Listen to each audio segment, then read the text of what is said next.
మిత్రులారా అందరికీ నమస్కారం. అందరూ ఎలా ఉన్నారు? కాబట్టి మిత్రులారా ఈరోజు మనం వర్షాకాలంలో సమాచారం అడిగినప్పుడు ఫోన్‌లో తెలుగులో ఎలా మాట్లాడాలో, ఎలా చెప్పాలో తెలుసుకుందాం. కాబట్టి मित्रांनो మీకు व्हिडिओ नచ్చితే व्हिडिओ लाईक చేయండి మరియు चॅनलनी सबस्क्राईब చేసుకోండి. तर मित्रांनो आज आपण शिकूया की पावसामध्ये फोनवर रस्त्यासंबंधित किंवा इतर कोणती पण माहिती विचारताना तेलुगूमध्ये कसं बोलायचं. आणि मित्रांनो जर तुम्हाला व्हिडिओ आवडला तर नक्कीच व्हिडिओला लाईक करा आणि चॅनलमध्ये कमेंट करा की तुम्हाला पुढील व्हिडिओमध्ये काय शिकायचं आहे. तर मित्रांनो चला व्हिडिओ बघूया. तर मित्रांनो पावसाळा पावसाळा याला तेलुगूमध्ये म्हणतात मित्रांनो वर्षाकालम म्हणजे पावसाळा. तर मित्रांनो आपण कोणाला फोन लावल्यावर सर्वप्रथम म्हणतो की हॅलो तू कसा आहेस? त्याला तेलुगूमध्ये म्हणतात मित्रांनो मीरू एला उन्नारू. मित्रांनो मीरू म्हणजे तुम्ही, एला म्हणजे कसा आणि उन्नारू म्हणजे आहेस. जर तुमच्यापेक्षा कोणी लहान असणार तर त्याला तुम्ही नुव्वु एला उन्नारू असे म्हणू शकता. नुव्वु एला उन्नारू म्हणजे तू कसा आहेस? नुव्वु म्हणजे तू आणि मीरू म्हणजे तुम्ही. तर मित्रांनो समोरचा व्यक्ती म्हणणार मी ठीक आहे. मी ठीक आहे. ह्याला तेलुगूमध्ये म्हणतात मित्रांनो नेनू बागुन्नानू. नेनू बागुन्नानू म्हणजे मी ठीक आहे. पहिला आहे मित्रांनो तू कसा आहेस म्हणजे मीरू एला उन्नारू. मी ठीक आहे याला तेलुगूमध्ये म्हणतात मित्रांनो नेनू बागुन्नानू म्हणजे मी ठीक आहे. मित्रांनो बागुन्नानू म्हणजे ठीक आहे. तर मित्रांनो तुम्ही जर कुणाला तू कसा आहेस म्हटल्यावर समोरचा व्यक्ती सुद्धा म्हणणार की आणि तू कसा आहेस? मी चांगला आहे आणि तू कसा आहेस? मित्रांनो आणि तू कसा आहेस याला तेलुगूमध्ये म्हणतात मरियू मीरू एला उन्नारू किंवा तुम्ही असे सुद्धा म्हणू शकता मरी मीरू एला उन्नारू म्हणजे तू कसा आहेस? मरी मीरू एला उन्नारू म्हणजे आणि तू कसा आहेस? किंवा मरियू मीरू एला उन्नारू आणि तू कसा आहेस? मित्रांनो मरियू आणि मरी म्हणजे आणि तू कसा आहेस याला तेलुगूमध्ये म्हणतात मीरू एला उन्नारू किंवा नुव्वु एला उन्नारू. तर मित्रांनो तुमचा मित्र म्हणणार मी पण ठीक आहे याला तेलुगूमध्ये म्हणतात मित्रांनो नेनू कुडा बागुन्नानू. नेनू कुडा बागुन्नानू. मित्रांनो नेनू म्हणजे मी आणि कुडा म्हणजे पण आणि बागुन्नानू म्हणजे ठीक आहे. तुमचा मित्र सुद्धा म्हणणार मित्रांनो नेनू कुडा बागुन्नानू. तर मित्रांनो समोरचा व्यक्ती विचारणार की तुमच्या गावातील वातावरण किंवा तुमच्या गावातील हवामान कसं आहे?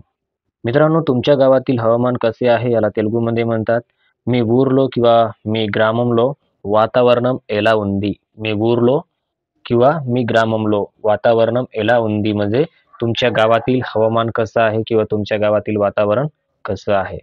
मी ఊర్లో वातावरणम ఎలా ఉంది. तर मित्रांनो समोरचं म्हणणार की आमच्या गावात वातावरण किंवा हवामान थंड आहे. आमच्या गावात वातावरण किंवा हवामान थंड आहे. याला तेलुगूमध्ये म्हणतात मित्रांनो మన ఊర్లో वातावरणम చల్లగా ఉంది किंवा మా ఊర్లో वातावरणम చల్లగా ఉంది. मित्रांनो మన ఊర్లో म्हणजे आमच्या गावात आणि मा ఊర్లో म्हणजे सुद्धा आमच्या गावात. वातावरणम చల్లగా ఉంది म्हणजे हवामान थंड आहे किंवा वातावरण थंड आहे. तर मित्रांनो जेव्हा तुम्ही समोरच्या व्यक्तीला विचारणार की तुमच्या गावात वातावरण कसं आहे तर जर समोरच्याच्या गावामध्ये जर वातावरण पाऊस पडण्यायोग्यतेचं असणार तर तो म्हणणार परंतु पावसाची शक्यता आहे किंवा मात्र पावसाची शक्यता आहे. ह्याला तेलुगूमध्ये म्हणतात मित्रांनो కానీ వర్షం పడే అవకాశం ఉంది किंवा అయితే వర్షం పడే అవకాశం ఉంది. मित्रांनो అయితే म्हणजे मात्र आणि कानी म्हणजे परंतु. అయితే వర్షం పడే అవకాశం ఉంది म्हणजे मात्र पावसाची शक्यता आहे किंवा कानी వర్షం పడే అవకాశం ఉంది म्हणजे परंतु पावसाची शक्यता आहे. तर मित्रांनो तुम्ही त्यांना म्हणणार की आता तिथे पाऊस पडतोय काय? आता तिथे पाऊस पडतोय का? याला तेलुगूमध्ये म्हणतात मित्रांनो ఇప్పుడు అక్కడ వర్షాలు కురుస్తున్నాయా? ఇప్పుడు అక్కడ వర్షాలు కురుస్తున్నాయా? मित्रांनो ఇప్పుడు म्हणजे आता, अక్కడ म्हणजे तिथे, वर्षालू म्हणजे पाऊस आणि कुरुस्तुनाया म्हणजे पडत आहे काय? तर मित्रांनो तुम्हाला समोरच्या व्यक्तीला म्हणायचं आहे की सर्व रस्ते खुले आहेत का?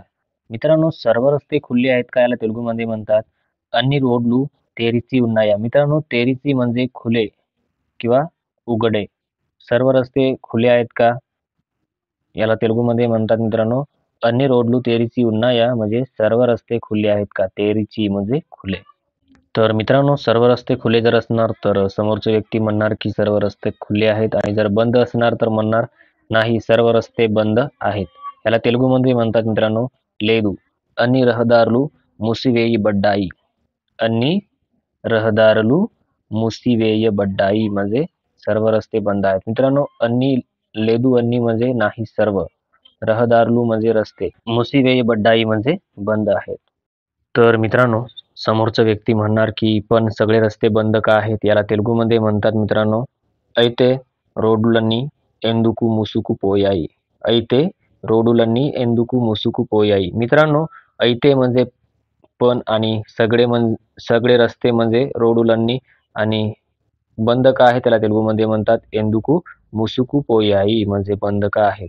तर मित्रांनो, समोरचा व्यक्ती म्हणणार ఎందుకంటే వంతెన మీదుగా నీరు ఎక్కువ ప్రవహిస్తోంది. मित्रांनो, ఎందుకంటే म्हणजे कारण, వంతెన म्हणजे पुलावरून, వంతెన మీదుగా म्हणजे पुलावरून, నీరు ఎక్కువ ప్రవహిస్తోంది म्हणजे खूप पाणी वाहत आहे. याला पूर्ण वाक्यात म्हणतात मित्रांनो, ఎందుకంటే వంతెన మీదుగా నీరు ఎక్కువ ప్రవహిస్తోంది.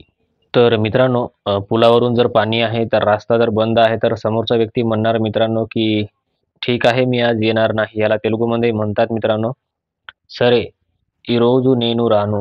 సరే ఈరోజు నేను రాను म्हणजे येणार नाही. याला तेलुगूमध्ये म्हणतात मित्रांनो, सरे म्हणजे ठीक आहे, सरे म्हणजे ठीक आणि नेनू म्हणजे मी आणि येणार नाही याला तेलुगूमध्ये म्हणतात रानू. सरे ఈరోజు నేను రాను. पाऊस थांबल्यावर येतो. मित्रांनो, पाऊस थांबल्यावर येतो याला तेलुगूमध्ये म्हणतात वर्षम आगिन तरवाता वस्तुंदी. वर्षम आगिन तरवाता वस्तुंदी म्हणजे पाऊस थांबल्यावर येतो. तर मित्रांनो, शेवटचं उदाहरण आहे. मग समोरचा व्यक्ती म्हणणार ठीक आहे या किंवा ठीक आहे ये. मित्रांनो, ठीक आहे या याला तेलुगूमध्ये म्हणतात सरे రండి. సరే రండి. రండి म्हणजे या आणि సరే రా म्हणजे ठीक आहे ये. సరే ఫ్రెండ్స్, ఈ రోజుకి అంతే. కొత్త వీడియోలో మళ్ళీ కలుద్దాం. మీకు వీడియో నచ్చితే వీడియో లైక్ చేయండి మరియు ఛానల్ని సబ్स्क्राइब చేసుకోండి. तर धन्यवाद मित्रांनो, आजच्यासाठी एवढंच. भेटूया पुढील व्हिडिओमध्ये. तुम्हाला काय शिकायचं आहे हे मला कमेंटमध्ये नक्की सांगा.